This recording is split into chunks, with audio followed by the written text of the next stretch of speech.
Chapter 45. Emma's pensive meditations, as she walked home, were not interrupted, but on entering the parlor, she found those who must rouse her. Mr. Knightley and Harriet had arrived during her absence, and were sitting with her father. Mr. Knightley immediately got up, and in a manner decidedly graver than usual, said, "I would not go away without seeing you, but I have no time to spare, and therefore must now be gone directly. I am going to London, to spend a few days with John and Isabella. Have you anything to send or say, besides the love, which nobody carries?" "Nothing at all. But is not this a sudden scheme?" "Yes. Rather. I have been thinking of it some little time." Emma was sure he had not forgiven her. He looked unlike himself. Time, however, she thought, would tell him that they ought to be friends again. While he stood, as if meaning to go, but not going, her father began his inquiries. "Well, my dear, and did you get there safely? And how did you find my worthy old friend and her daughter? I dare say they must have been very much obliged to you for coming. Dear Emma has been to call on Mrs. and Miss Bates, Mr. Knightley, as I told you before. She is always so attentive to them." Emma's color was heightened by this unjust praise, and with a smile, and shake of the head, which spoke much, she looked at Mr. Knightley. It seemed as if there were an instantaneous impression in her favor, as if his eyes received the truth from hers, and all that had passed of good in her feelings were at once caught and honored. He looked at her with a glow of regard. She was warmly gratified, and in another moment still more so, by a little movement of more than common friendliness on his part. He took her hand. Whether she had not herself made the first motion, she could not say. She might, perhaps, have rather offered it, but he took her hand, pressed it, and certainly was on the point of carrying it to his lips, when, from some fancy or other, he suddenly let it go. Why he should feel such a scruple, why he should change his mind when it was all but done, she could not perceive. He would have judged better, she thought, if he had not stopped. The intention, however, was indubitable, and whether it was that his manners had in general so little gallantry, or however else it happened, but she thought nothing became him more. It was with him, of so simple, yet so dignified a nature. She could not but recall the attempt with great satisfaction. It spoke such perfect amity. He left him immediately afterwards, gone in a moment. He always moved with the alertness of a mind which could neither be undecided nor dilatory. But now he seemed more sudden than usual in his disappearance. Emma could not regret her having gone to Miss Bates, but she wished she had left her 10 minutes earlier. It would have been a great pleasure to talk over Jane Fairfax's situation with Mr. Knightley. Neither would she regret that he should be going to Brunswick Square, for she knew how much his visit would be enjoyed. But it might have happened at a better time, and to have had longer notice of it would have been pleasanter. They parted thorough friends, however. She could not be deceived as to the meaning of his countenance and his unfinished gallantry. It was all done to assure her that she had fully recovered his good opinion. He had been sitting with them half an hour, she found. It was a pity that she had not come back earlier, in the hope of diverting her father's thoughts from the disagreeableness of Mr. Knightley's going to London, and going so suddenly, and going on horseback, which she knew would be all very bad. Emma communicated her news of Jane Fairfax, and her dependence on the effect was justified.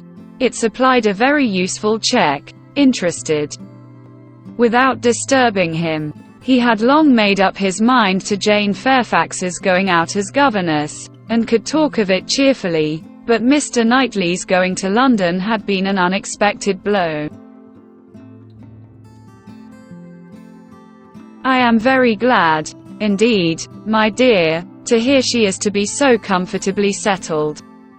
Mrs. Elton is very good-natured and agreeable, and I dare say her acquaintance are just what they ought to be. I hope it is a dry situation, and that her health will be taken good care of. It ought to be a first object, as I am sure poor Miss Taylor's always was with me. You know, my dear, she is going to be to this new lady what Miss Taylor was to us. And I hope she will be better off in one respect, and not be induced to go away after it has been her home so long.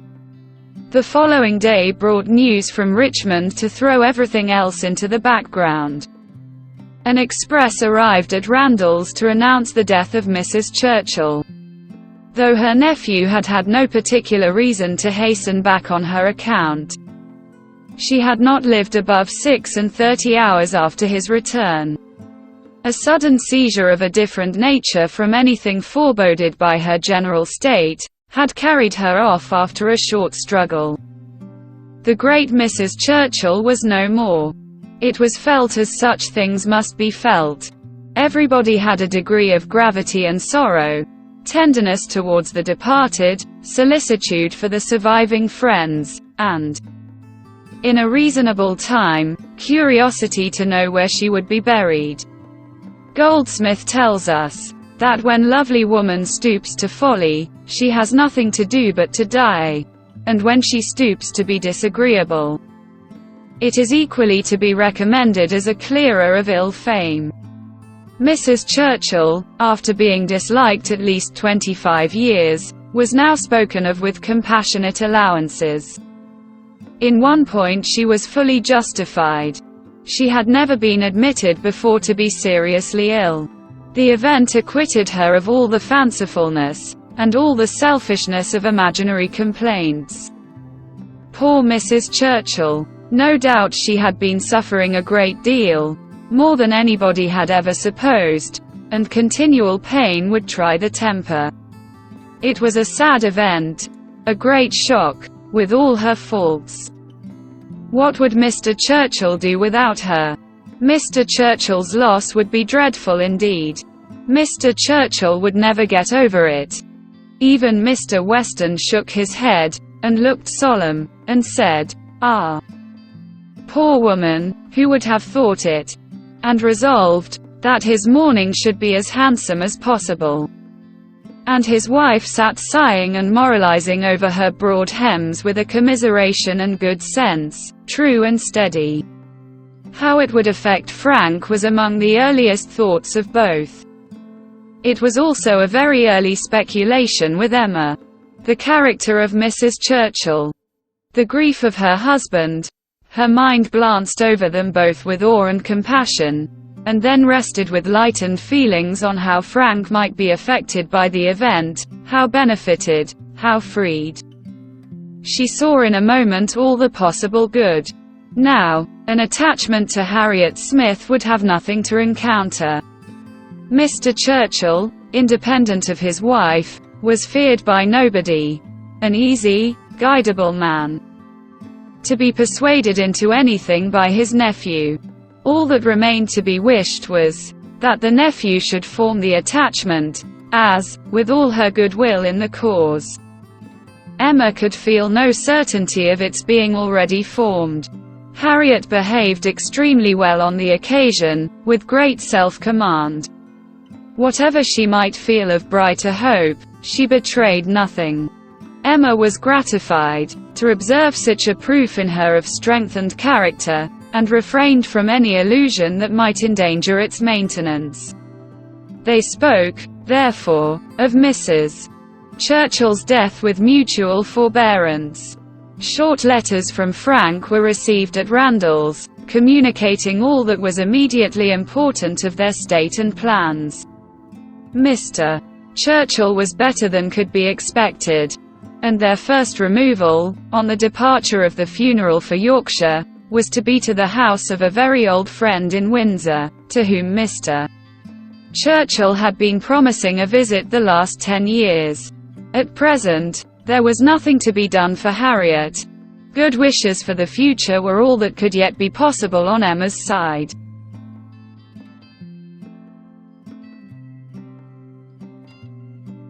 It was a more pressing concern to show attention to Jane Fairfax, whose prospects were closing, while Harriet's opened, and whose engagements now allowed of no delay in any one at Highbury, who wished to show her kindness. And with Emma it was grown into a first wish. She had scarcely a stronger regret than for her past coldness, and the person, whom she had been so many months neglecting, was now the very one on whom she would have lavished every distinction of regard or sympathy. She wanted to be of use to her, wanted to show a value for her society, and testify respect and consideration.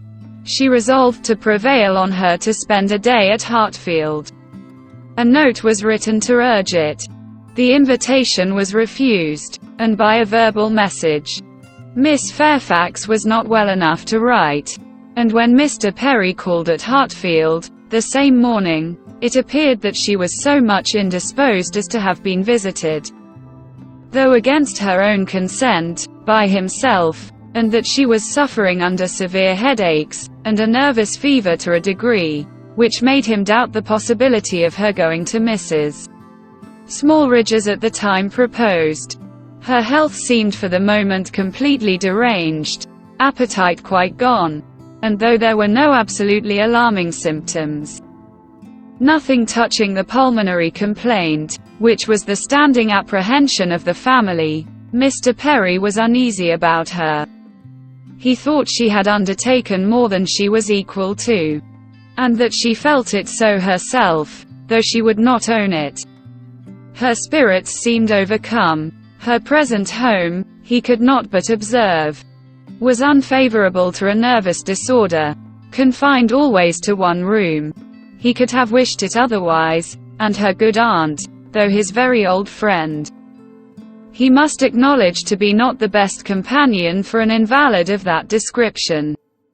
Her care and attention could not be questioned. They were, in fact, only too great.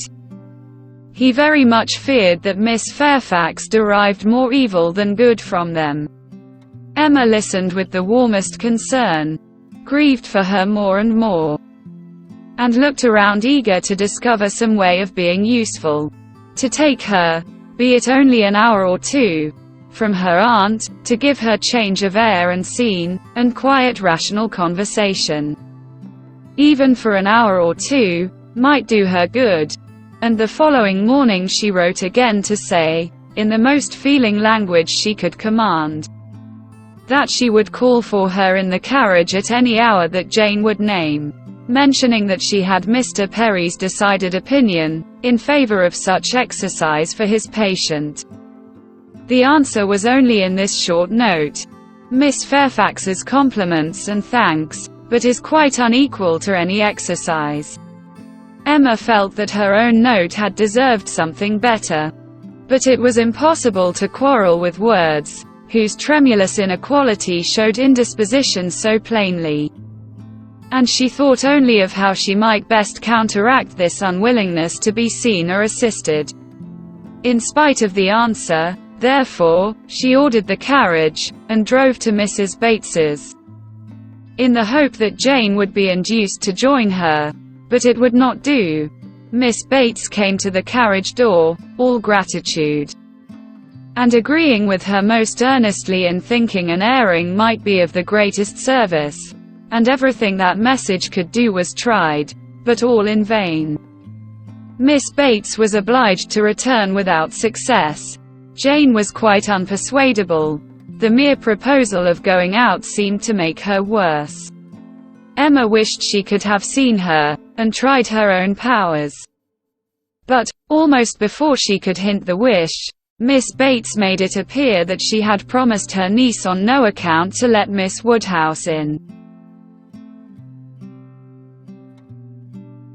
Indeed, the truth was, that poor dear Jane could not bear to see anybody at all. Mrs. Elton, indeed, could not be denied, and Mrs. Cole had made such a point, and Mrs. Perry had said so much. But, except them, Jane would really see nobody.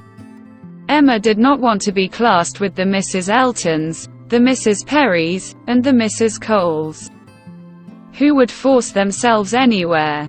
Neither could she feel any right of preference herself. She submitted, therefore, and only questioned Miss Bates' father as to her niece's appetite and diet, which she longed to be able to assist. On that subject poor Miss Bates was very unhappy, and very communicative.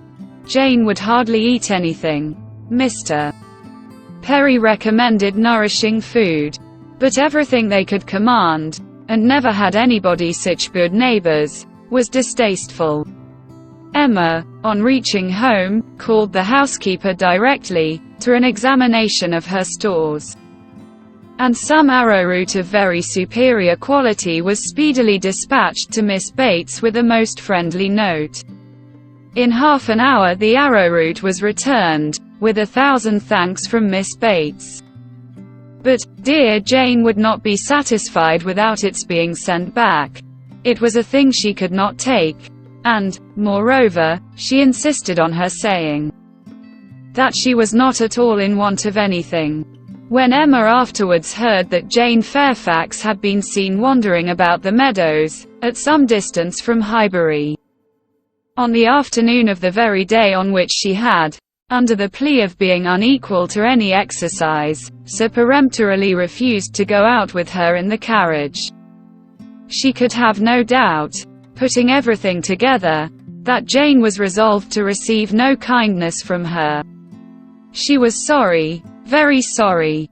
Her heart was grieved for a state which seemed but the more pitiable from this sort of irritation of spirits, inconsistency of action, and inequality of powers. And it mortified her that she was given so little credit for proper feeling, or esteemed so little worthy as a friend. But she had the consolation of knowing that her intentions were good, and of being able to say to herself, that could Mr. Knightley have been privy to all her attempts of assisting Jane Fairfax, could he even have seen into her heart, he would not, on this occasion, have found anything to reprove.